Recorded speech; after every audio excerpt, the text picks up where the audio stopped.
I honestly feel there's more on Gamers 2 despite them coming in as a challenger team because they have made, in my opinion, some very interesting pickups in Emperor and Trick. Two Koreans coming in. Trick especially is a guy I'm really looking forward to see what he can do in the jungle.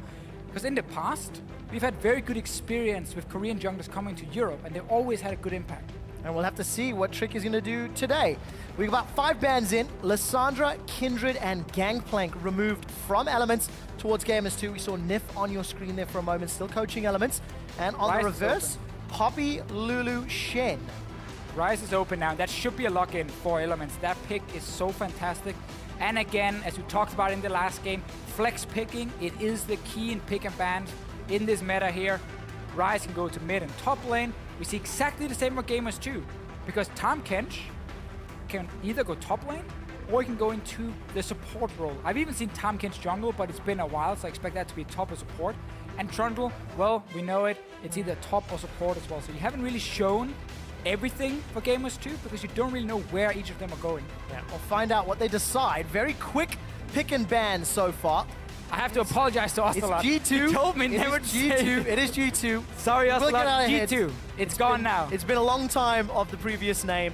Gambit was still Moscow 5 for about a year after. Yeah, I know. So G2, regardless. G2. Back on topic. Tahm and Trundle, the flex is possible. Elise Corki. Corki itself is still also theoretically a flex. We can do it for everyone, Listen, man. when Fakers run it in the mid lane, then you're allowed to believe it.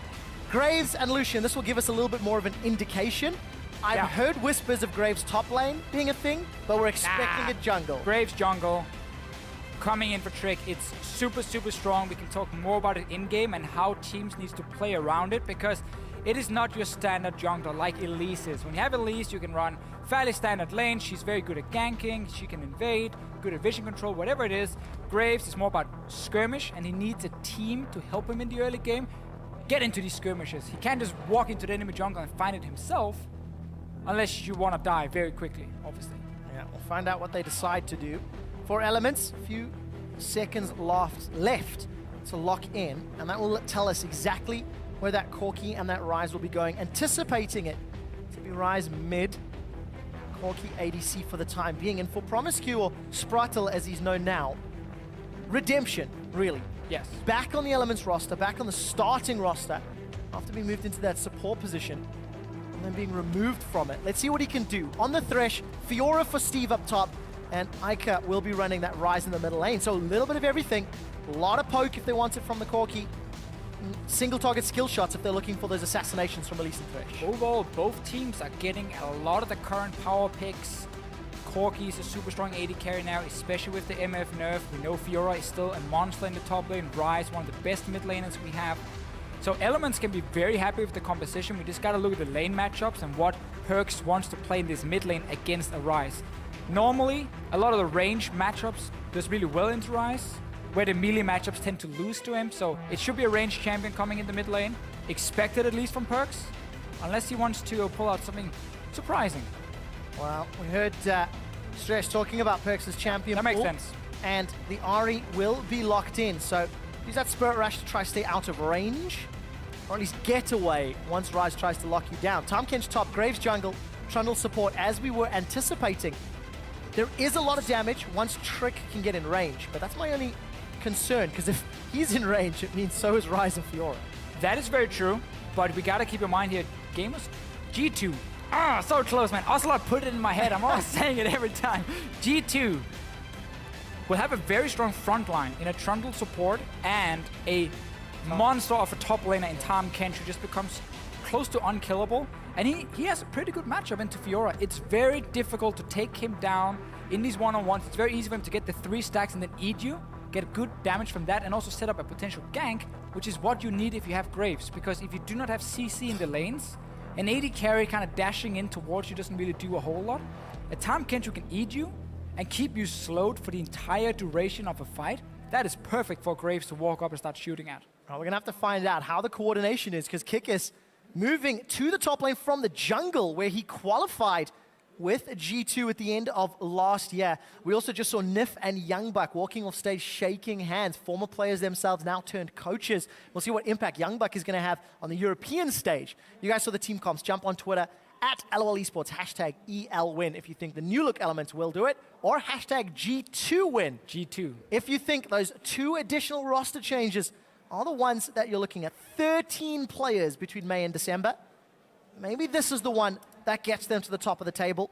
This will be a game to give us some insight into how good G2 truly are. We're onto the rift for the second time in the spring split of 2016. And let's take another look at Elements and what they've been building here in the pick and ban phase. As we mentioned, a lot of strong picks coming in for both the teams. Elements can run a 1-3-1 setup. Ryze is one of the champions where you do take teleport very often in the mid lane, unless you have to go for an exhaust. So you will have the option to put Ica in one lane, put Steve in the other one on the Fiora, and just sit Mr. Rales in that mid lane. That's a super good 1-3-1 that G2 will have issues dealing with.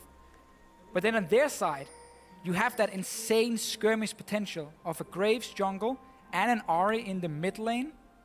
Those two together have so much burst damage onto one target.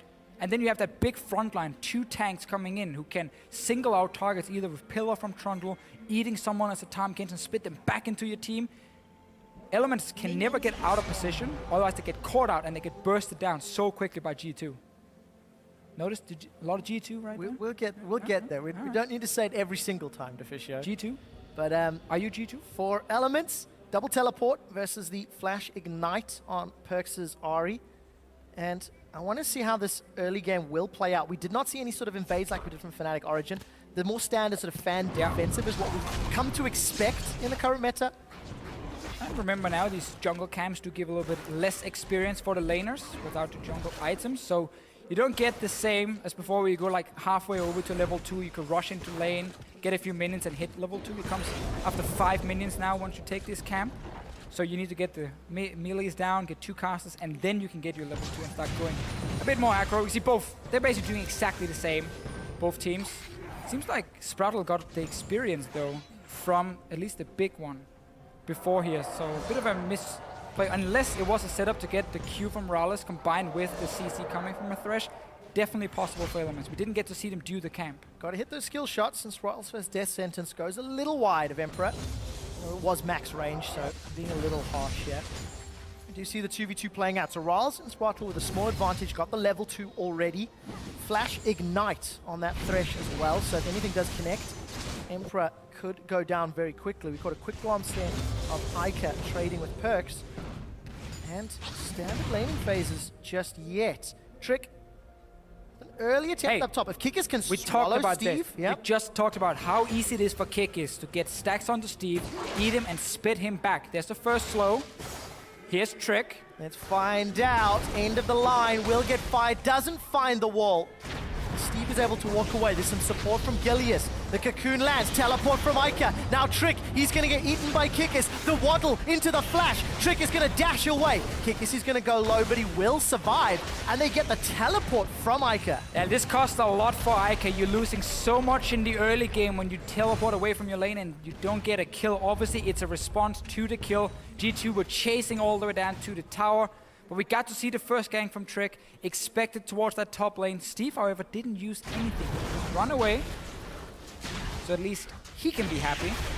But Ica did lose half a wave, I believe, in the middle. Some pressure there for Kickis. No flash. So if Gilius does decide to return gank, there is an opportunity available for him. Down bottom, Sprattle and Raz, they're going forward. Raz going to hold on to that Valkyrie. Waits for the Lantern to safety and does manage to make his way out. So for the time being, continuing to keep the pressure on. We can talk a little bit more about the Graves jungle, the new pick coming in. If people haven't really followed the preseason too much, it's obviously a surprise. An AD carry who got reworked. Auto attack is very different now, always doing the AoE damage. You know, his Q end of the line is really the big deal for him now. If you do manage to shoot that into a wall, it will instantly proc and bounce back towards you and deal a ton of damage. Normally, people can run away from it. Walls and towers will proc it instantly, and that's where he gets a ton of his burst damage from. He's one of the junglers with the most burst damage, if not one of the most. At least could potentially rival him, or at least she will try. And if you do manage to land a cocoon, you can win that 1v1 if you are Gilius. If not, you have to be so careful against Graves. Let's find out how accurate Gilius' skill shots are going to be. Because of the amount of pressure that Trick can put down.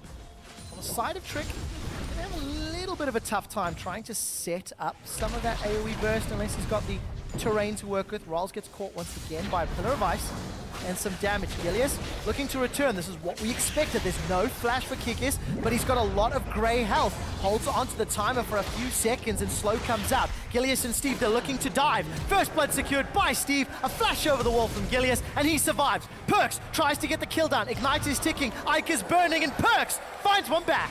Rise here tends to struggle a little bit against some of these range matchups, and at the same time, Ike, remember, he teleported to that top lane. He lost some minions from it. He's been set behind in this lane, and this is not what you want against G2. Perks is the guy we look at to be one of the main carries. He's done it in Challenger. He's doing it now in Game 1 for this team on the LCS stage. Let's see how it's going to convert to power. Trick is going to set something up in the bottom lane. Rawls, slow, goes out. Smokescreen's going to distract. Death Sentence pulls Hybrid under the tower. Exhaust goes down into Rawls, and Rawls will take the Lantern out. Ignite's burning away on Hybrid, and luckily for the Trundle passive and those biscuits, manages to keep himself alive. But a 3v2 awkward dive backfires for G2. Well, it was more counter jungling for Trick. After he saw the gank top lane, he took away the Raptors, the Crooks as well. And then, you know, drive by anyway, fire a few shots in and then move on for him. So they didn't manage to get anything for G2 other than an offensive summoner away from the sides of elements. But also with this Graves, what you can do, you can start with the Hunter's Talisman. You don't really need the life steal from Machete coming in. You can play super effective, keep the mana up. You're very fast at taking down gems. You can hear I've been very hyped around Graves. And I think he's going to be super interesting. And I like that G2 has set up lanes with CC for him to gank. Ari lands a charm, then he can go in. Tom Kinch eats someone and spits them back, then he can go in. So there are ways for this Graves to do something in the early game other than just farming. Especially when you've got Hybrid roaming as well. There's 3 players set up in this middle lane. Ike has no flash, has no teleport for about a minute and a half longer, but he's too deep towards his own territory, so he's going to be able to stay alive a few seconds longer. And Trick, very aggressive on this Graves. He's inside Element's jungle, cleared out a pink already, putting some deep vision down. It's a strong start for this importer jungler. It is, and until you get level 6 on Rise, you can't really wave clear fast enough to push the waves back, so constantly getting pushed down to your tower opens up for Trick to invade into the enemy jungle, try and find Gilius and get that first hit, proc that end of the line for the insane burst damage. I believe it's 460 base damage at level 9, so rank 5 in the line for the Graves. It is insane burst, and he needs to use it to be effective. Sounds like it's your favorite ability in the game, Deficio. End of the line. I know you're really excited about this mechanic. We'll find out how good Trick is at landing it. Just shoot into a wall, it's not very difficult. Well, you got to make sure somebody's in front of you and that wall first. That's the second step. That's the second step, and one that we always overlook as casters at times. But for G2, holding themselves even, down some CS in the top lane for Kickers, but Perks has made that up in the mid lane. And Emperor and Mr. Rawls as even as can be for the time being, but Rawls is obviously working towards that Trinity Force, so we'll have a small advantage once that's completed. Just needs to get there first. Corki can definitely run away with the lane. And package will be available for him to pick up as well. Once you get your Sheen, get your level 6, the Corki power spike really starts kicking in all the way towards obviously 2 items completed for him. So it is a very strong pickup right now. Very hard to deal with also due to Thunderlords making it so effective in the trades. We'll find out how that works out. Death Sentence connects onto Hybrid, but not really going to result in more. The Flay will pull Emperor backwards. Rawls is thinking about this one. Lands a rocket on Emperor, and then decides not to engage Trick further. though. Again, he's just constantly in the jungle of elements because Perks has full control of mid lane, and because top lane is just dead even at the moment. So if anyone ever walks down the river, they're going to see it, they're going to stop them. Perks even take a mid lane tower for himself. Perks has not got flash available. There's no more mana for Ica though, so he can't continue the chase. Perks didn't even panic with that Spirit Rush. He's held onto it. Trick is looking for that wall. Smokescreen comes out. He's going to get one of those buckshot auto attacks down. He's going to look for the collateral if the end of the line connects as well, and not even going to get needed. Really? Carry on. Trick is going to go down. The burst, guys. See? With the collateral damage, and that's the burst we were talking about. 2 easy kills for G2. It's all built around this mid lane, really, for G2. Perks is just in full control. He takes mid tower. Ica starts taking a trade with him, running out of mana, so there's really no kill threat onto Perks at all. And we know Trick is sitting in their jungle, walking in from the side again. picks up a few more kills or assists. And G2 is really in control, mainly just looking at this mid lane. Yeah, great start to the game. One of the dark horses of the European LCS.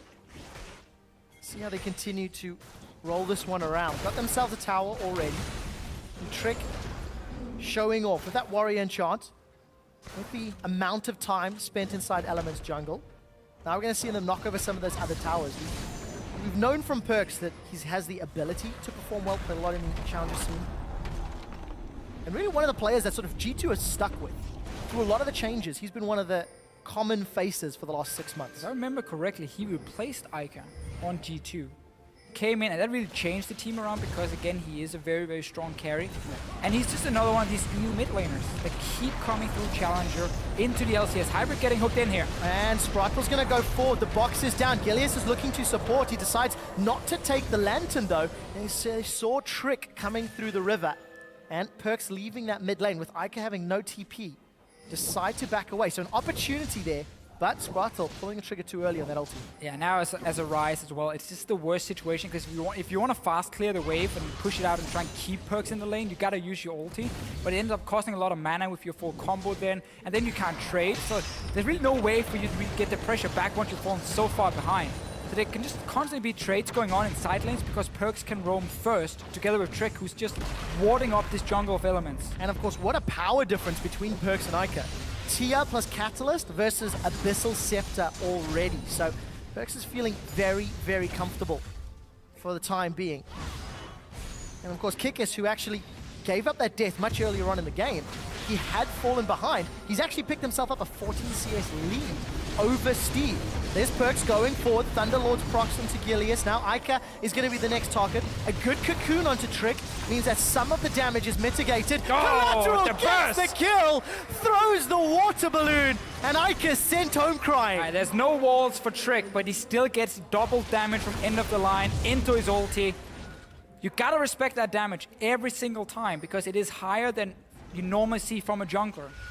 That's why it's basically a fake AD carry who decided fake AD carry? Jungling was easier for him. He has a shotgun. It makes him an AD carry. You're not an AD carry in the jungle. That's not how it works. Well, Trick begs to differ. 1-0-2.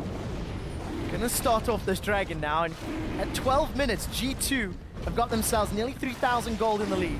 Got themselves a tower and got themselves a great platform to accelerate this mid game. I want to see Trick's build from here on and out because it's always Warrior Enchant and Tracker's Knife is so strong as well because you don't go Sidestone, and again, you need those additional wards for your team, especially in competitive play.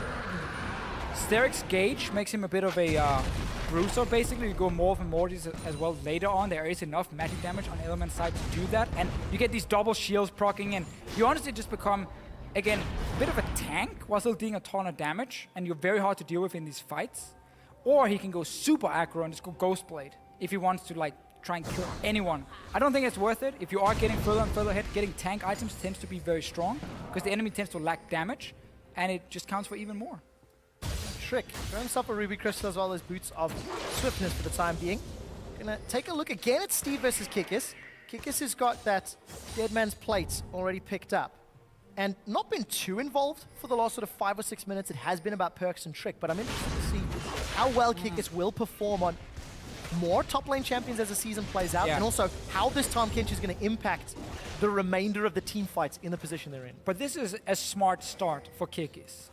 He doesn't need to start running before he can walk in that top lane. So you take a very simple pick in the Tahm Kench. I mean, let's be fair to Tahm Kench. He's not the most complex champion to play in the game. And you just become that massive tank for your team because you got carries in the mid lane. You got to carry down the bottom lane, and of course Trick on this Graves here, so you have plenty of damage to run a full tank top lane. That's one of the things you need to do with Graves, because you need that front line to set up the Graves to deal damage, to set up Ahri as well. Front line is continuing to build up. Trundle, a lot of HP with that Sightstone, got some Lucidity Boots. We're seeing a lot of Lucidity Boots today as well, but look at this top lane.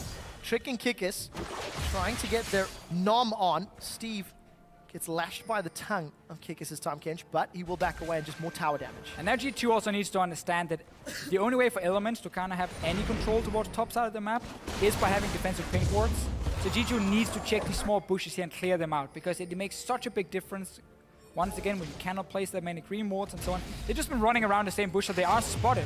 That's why Steve can also start retreating from the top lane so early, because he gets the call from his team. They spotted this pink ward, careful, they're gonna dive you, and that costs G2 a kill and a top tower. So it just slows down the snowballing, basically. It's a little worrying when you see that you are against the likes of Fiora and Rise. Two champions who do exceptionally well the later the game goes, but for G2 there's nothing to worry about yet. Still got themselves a 4,000 gold lead. Mr. Rolls picked up the package a little while ago. I don't know if he still got it. And we talk about him at the moment because look, there's 4 members of G2 grouping down bottom. They're going to set their sights on Mr. Rolls. Collateral damage lands across and Perks is able to get the kill credit. That was just all too easy. Flash and heal used as well. It's the same again and again and again. Trick and Perks, hand in hand, they walk to whatever lane they want to through the enemy jungle. They're always going to be there first. Nobody can respond despite having double TP in the side of elements. The Rise would almost just be too weak if you teleport in to do anything. So you just push so far back on the map. Top lane tower should be next objective for G2. Should be an easy one to pick up as well once they go for it and just dive Steve if you have to. I think that's the decision. G2 use the culling to push that wave in.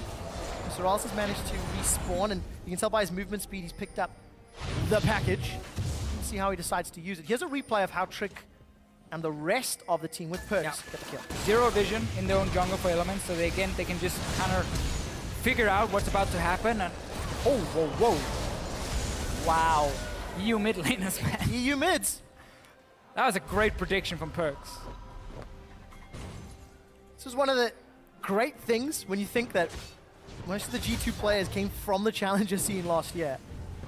Mid in particular is one of the roles, and Perks is one of the guys that everyone's looking at. So we did see Steve and Rolls pressuring up top. They've got the help of Spratel, and they pushed Kikus away. Kikus has got teleport and support coming. Death Sentence has found Trick. Trick forced to flash. He's going to dash backwards. End of the line bounces across Steve, and the collateral damage throws out the water pistol.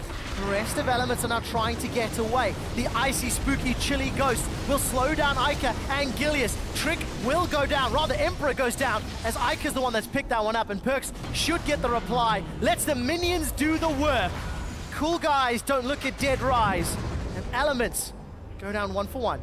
In the end, though, 1 for 1, as you said. Tower is still here. G2 will have to recall and back away from this one. Elements, though, saying, we know what your next play is going to be. You're going to go for this top lane tower. You're going to try and kill poor Steve, as we saw quite a few times last year. So nothing's changed for Steve. So we are now going to say, we will defend Steve, and we will go up top. We will make that play first. We will make the move and force a fight instead. And it's a good hook at first. Trick has flashed up because he's never really been under pressure and forced to use it. And now it's just a big back and forth. Perks joins in with the spooky ghost. In the end, you trade 1 for 1. Oh, look, there was that mechanical decision from Kikus. On top Flick. even I didn't believe that one. But decent turnaround and reply from G2. They maintain their lead. They actually go even further in the lead. Steve really needs to get a Black Cleaver, though, if he wants to do anything to kick us in this lane, because he's going to stack up so much armor on his side, and Steve has to become a split-pushing threat on this Fiora. He has to be able to put pressure on Kickers, force him away so he can start taking towers. That's pretty unfair. Yeah. That wave clear there from Trick and the rest of G2. You know, that reminds me of another good thing I wrote about Graves. He's the only jungler that offers wave clear. End of the line will clear the wave ulti, as we saw right here. Yep, clears the wave as well. It's super underrated on junglers, I'm just saying. Well, working out in favor of G2. Got themselves 3 towers already. Perks, knowing the charm is unavailable. A few seconds longer, Ica's actually going to back away. Perks got the cooldown back up, fires it out. Bit off more than he can chew, I feel, for Ica. And look at this hybrid as well as Emperor. They were able to take down the top outer, shove in and get about 50% off that inner turret as well. It's just Elements have to defend on so many fronts. And G2 have got the freedom of the entire map. The comeback mechanics are greatly reduced when you can spam wards around your own map to try and create a pick. It is greatly reduced when losing towers gives so much extra gold to the other team, because towers obviously are so important now with that extra boost. I was about to say boots, not a boot. It does mean, though, for Elements, if they can get just 1 or 2 towers down after one team fight, like that's a big move back towards the game. It's just looking very unlikely. Yeah, definitely the case. Now we judge G2 on how they finish the game out. Whenever we look at these new teams coming into the LCS, you start evaluating their individual players, you evaluate their macro game, their pick and ban strategy, and also how good are they at knocking over a Nexus? Because that's the difference between middle to top of the table teams. Dragon number 2 secured, there's inner turrets to be pressured, and G2 have done that exceptionally well already. Steve and Kikis are going to go toe-to-toe. This is going to be an interesting battle.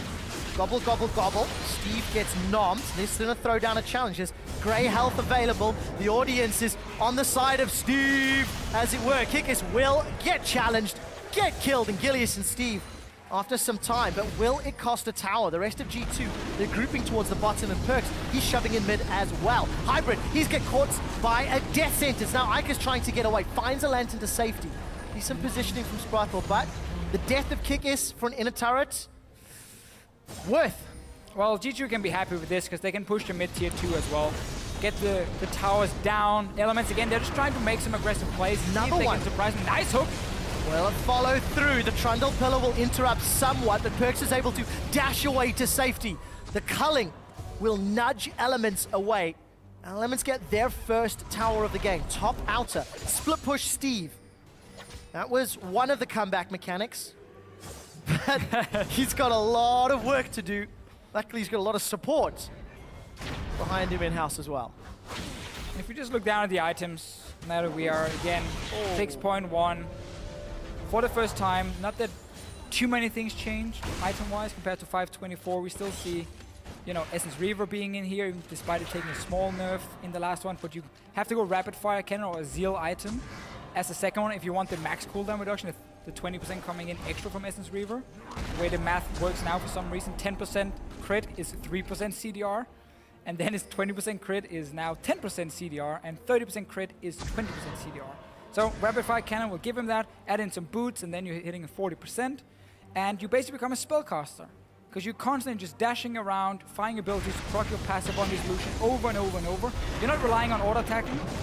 That means you can play more aggressive as well. You can get onto these carries, and Perks, he's doing the same. Let's see if the Chomp can land. Spur Rush goes out. He's going to dash away from the death sentence. Spritel did get chomped. Now Trick's trying to back out. He's fired the collateral damage, got some distance. Kikis is in amongst 3 members of Elements as Steve gets dropped. It's Emperor that gets the cull. He's going to carry on chasing down. Ica flashes away, but it will not matter. He gets gobbled up by Kikis, and kill credit to Trick. 3 members of Elements down. G2 peel back for Baron. Straight towards the Baron. We're still early on in the game, but they've been so far ahead, honestly, since basically minute 10. Ica had a TP top lane, he fell a bit behind in his lane, then he got taken down, and it allowed Trick to play aggressive on the Graves. Like, this is exactly how you want to play as Graves jungle. You want to have a winning mid laner, so you can invade into the enemy jungle and just take whatever you want. And obviously Perks on this Ahri. Stressy talked about it on the analyst desk. On specific champions, this guy is a monster. This is obviously a small sample size because it's the first game of the EU LCS, but we couldn't ask for much more. Great play, holding the trigger on that Chomp. This even arrives late. I mean, that was 3v4 effectively, until everybody else teleported in and joined the fight. And for Steve, 3 members to fight. 3 problems to break down. And these kind of games are so important for new challenger teams coming in, because often the first or second game, a lot of the players can be fairly nervous. You know, you're sitting here, you're playing in the LCS, so like Perks and Hybrid and so on. Obviously, Kikis has tried it before. So getting that first game out of the way, and also playing like this, taking what we expect to be a fairly quick victory, because they are so far ahead now, it is very important for G2 with the confidence. Oh, that's for sure. And also is going to give everybody some more things to look at. Looking at Trick on that Graves, great impact. Perks' Ahri is going to be bannable. Inhibitor turret is already down at 24 minutes, and there's no way to stop this push. Elements, they're pushed away by the culling. They've lost an inhibitor as well, and it is just coming apart at the seams. That comeback mechanic of split push, heavily reduced, if not removed, now that they're going to deal with super minions as well. Yeah, and running double teleport when your map just gets smaller and smaller because you get pushed further and further down to your own base just loses its entire value, basically. Because sitting at the bot lane inhibitor and TPing to the top lane inhibitor, it's nothing. It's not going to help Elements really. They have to pull off a surprise flank engage hide a ward in your own jungle. So when G2 is pushing down for the inhibitor, you TP in with home guards coming from the Rise, from the Fiora, and you try and take down someone like Emperor in the backline. Problem is, Kikis is here on this Tahm Kench. It's one of the reasons Tahm Kench is so good in a meta where double AD carry is very strong. Kindred, Graves in the jungle, Lucian, Corki, whatever, Ezreal. Add in a Tahm Kench top, he can protect the carries and he can be a big frontline at the same time. Definitely can. The rest of G2 don't even need him yet. Second inhibitor's going to fall. In less than a minute, Baron power play has been exceptionally good. Oh, they got the perks. Grand Challenge comes up. They have got perks and the shutdown gold that goes with it, but at the cost of Spruttle and Steve. Kikis on that front line with the grey health is chasing down. Ica will get killed by Trick. The buckshot goes out. Rawls is the last man standing, and it will not matter. 26 minutes into the game, G2 obliterate Elements, and they will pick up their first win of the spring split in Europe.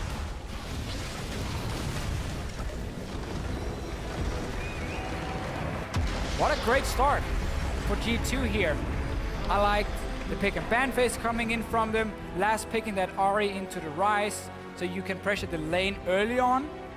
Having that Graves jungle, which I think I spent half the game talking about. From Trick, great performance, just great setup with how the lanes were put together. CC top lane, CC mid lane. And overall, I mean, from item builds, pick and ban phase, everything, honestly, G2 just had a great game. Pretty even damage across the board on the side of G2, but top damage to champions was by Trick on that Graves. It's not a massive surprise. The burst. Burst is what made it. But for G2, that is a very, very strong start to their campaign. This is sadly what Elements hope to avoid. Because in talking to their players, they were confident saying we want to prove people wrong. We want to show that we can be a good team. They still can, obviously. Again, we're only at game one. We like to draw a lot of conclusions already from day one. We have to. 2 games in. We've talked about Worlds already. Yeah, for sure. But for Elements, I mean, maybe a lot of the concerns they had as players around the lineup suddenly get some confirmation, because you go in here and the team kind of falls apart, especially around that mid lane. It was a big, big issue. So for them now, they have to go home, and obviously they play tomorrow.